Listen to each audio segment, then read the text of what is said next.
What's up, everybody? So today, as an important announcement, there's been really strong earthquakes. Actually, not really strong, but like a 2.6 happened in this really weird town city I can't pronounce.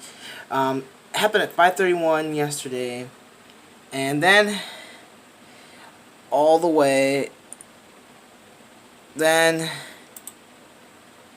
12:23 p.m. Oh no, that's something else. At 6:39 p.m., a 2.9 earthquake struck, and I'm pretty far away from it.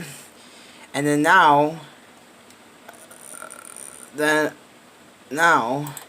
3.1 happened at 7:19. So what's going on? A lot of earthquakes? Yeah.